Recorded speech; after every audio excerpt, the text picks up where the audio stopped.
नमस्कार। लखनऊ की आज की सुबह कुछ अलग थी। सूरज की किरणें जब रामाबाई मैदान की भीगी हुई मिट्टी पर पड़ी तो ऐसा लगा मानो इतिहास खुद फिर से अपना पन्ना पलट रहा हो। मैदान के हर कोने में नीले झंडे फहर रहे थे। हर गली में बाबा साहेब की तस्वीरें झूल रही थी और हर लाउड स्पीकर से एक ही आवाज गूंज रही थी, बहन मायावती जिंदाबाद। और ये सिर्फ एक रैली नहीं थी, ये 18 साल की चुप्पी के बाद एक विचारधारा की पुनः वापसी थी। बसपा की सुप्रीमो मायावती मंच पर आई तो भीड़ का शोर समुद्र की लहरों जैसे गूंज उठा। एक समय था जब यही आवाज सत्ता के गलियारों से गूंजती थी और जब लखनऊ का राजपथ नीले हाथियों और नीले झंडों से भर जाता था। आज वही मायावती जिनके शासन को कभी बहुजन युग कहा गया था, फिर से उसी संघर्ष की शुरुआत पर खड़ी थी।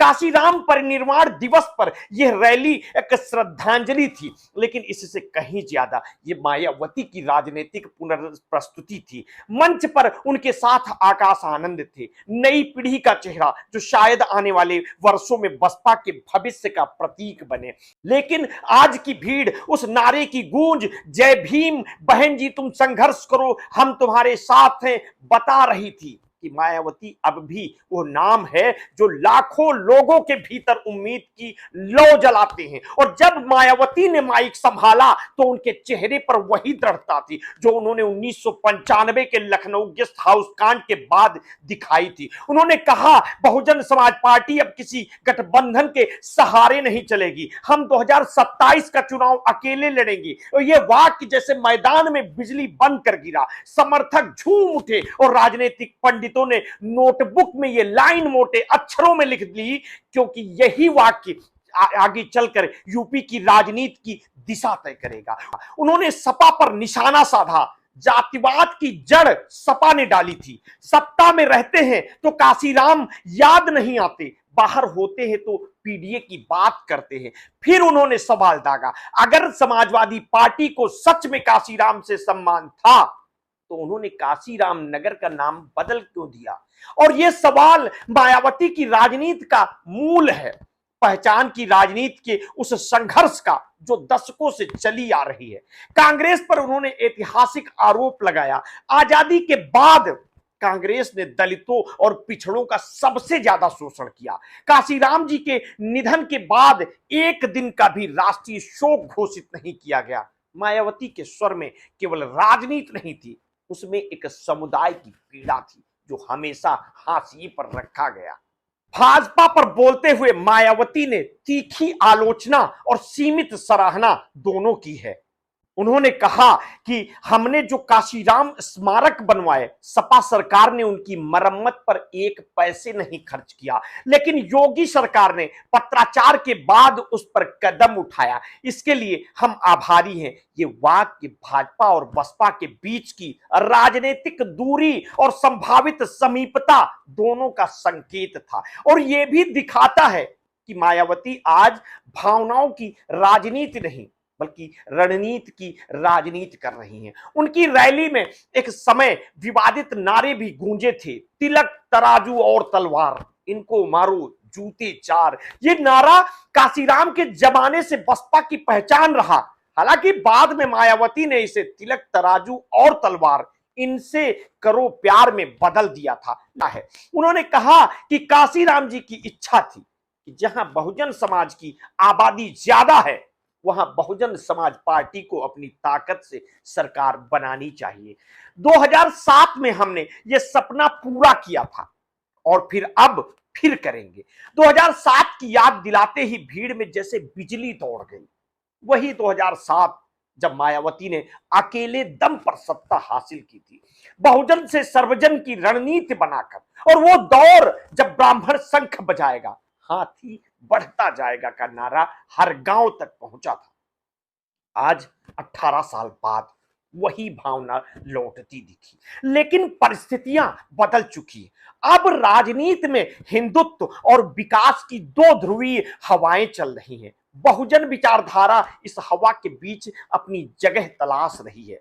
मायावती जानती है कि दलित वोटों का बड़ा हिस्सा भाजपा की ओर खिसक चुका है, इसलिए उन्होंने अपनी रैली में सिर्फ दलितों को नहीं बल्कि पिछड़ों, मुसलमानों और गरीब सर्वरों को भी साथ आने का आह्वान किया है। उन्होंने कहा कि हम सर्वजन हिताय और बहुजन सुखाय की राजनीति करते हैं। जो भी वंचित है, पीड़ित है, वो हमारा अपना है। यह पंक्ति बहुजन हिताय के उस मूल दर्शन को फिर से जीवित करती है जिसे बाबा साहेब आंबेडकर और काशीराम ने स्थापित किया था। बहुजन हिताय यानी बहुसंख्यक समाज के कल्याण के लिए राजनीति। और लेकिन सवाल यह है, क्या यह दर्शन आज भी चुनावी राजनीति में जगह बना पाएगा? जहां प्रचार की राजनीति, सोशल मीडिया के शोर और धार्मिक ध्रुवीकरण ने संवाद को निगल लिया है। रामाबाई मैदान में लाखों की भीड़ थी, पर भीड़ केवल वोट नहीं होती, भीड़ भावना होती है। और राजनीति में भावना तब तक असरदार रहती है जब तक उसे नेतृत्व दिशा देता रहे। मायावती का चेहरा उस दिन तक आत्मविश्वास से भरा था, लेकिन यह भी साफ दिख रहा है कि वो अपने पुराने साथियों की तरह अकेली हो गई है। सतीश मिश्रा अब हाशिए पर है। संगठन में पुराने नेताओं की जगह नए चेहरे आ गए हैं और पार्टी की ऊर्जा अब आकाश आनंद जैसे युवा चेहरों पर टिकी हुई है। आकाश आनंद ने कहा, अब की बार यूपी में बहुजन सरकार बनाकर दिखाएंगे। ये बाबा साहेब के सपनों की सच्ची श्रद्धांजलि होगी। उनके शब्दों में जोश था, लेकिन अनुभव की कमी भी झलक रही थी। भीड़ ने तालियां बजाई, पर मैदान के पुराने कार्यकर्ता चुप थे। वे जानते हैं कि बसपा का संगठन जितना ऊपर से मजबूत दिखता है, उतना भीतर से थका हुआ है। मायावती ने अपने भाषण के आखिर में जनता का हाथ जोड़कर आभार जताया। उन्होंने कहा, आपका यह समर्थन दिखा रहा है कि बहुजन समाज पार्टी की ताकत अब भी जिंदा है। हमने आपके भरोसे कभी धोखा नहीं किया, अब आप हमारे साथ चलिए। इन शब्दों में एक प्रकार का आत्मविश्वास था, लेकिन साथ ही एक चुनौती भी, क्योंकि 2027 की राजनीति में मायावती के सामने सिर्फ एक विरोधी दल नहीं बल्कि वक्त का भी मुकाबला है। वक्त जिसने समाज को जाति से, धर्म से और विचार से प्रचार की राजनीति की ओर मोड़ दिया है। वक्त जिसने जय भीम की जगह जय श्री राम के नारे को सत्ता का सूत्र बना दिया है।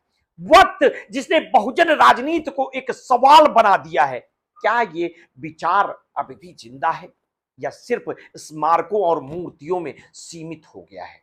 रामाबाई मैदान की इस शाम जब सूरज ढलने लगा और नीले झंडे हवा में आखिर बार लहराए, तब मायावती मंच से नीचे उतरी। भीड़ अब भी नारे लगा रही थी, बहन जी संघर्ष करो, हम तुम्हारे साथ हैं। लेकिन उनके कदमों में एक ठहराव था, जैसे वो जानती हूं कि आने वाले दिन फिर कठिन है। उन्होंने भीड़ की ओर मुड़कर हाथ हिलाया, मुस्कुराई और मंच से उतर गई। पीछे रह गई वो गूंज जो यूपी की राजनीति के दिल में फिर एक सवाल बनकर बस गई। क्या मायावती फिर से उत्तर प्रदेश की राजनीति में नीले रंग की लहर ला पाएंगी? क्या बहुजन हिताय, सर्वजन सुखाय की विचारधारा उस दौर में टिक पाएगी जहां धर्म और पूंजी दोनों मिलकर लोकतंत्र की दिशा तय कर रहे हैं?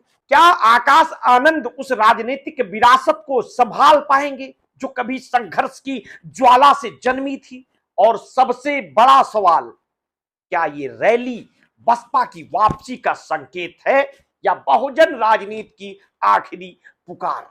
लखनऊ की आज की शाम हवा में नीला धुआं था, नारे अब भी गूंज रहे थे और रामाबाई मैदान की मिट्टी में जैसे इतिहास की गंध बस गई थी। काशीराम का सपना, मायावती की जिद और बहुजन समाज की उम्मीद, सब कुछ एक साथ उस मैदान में सांस ले रहा था।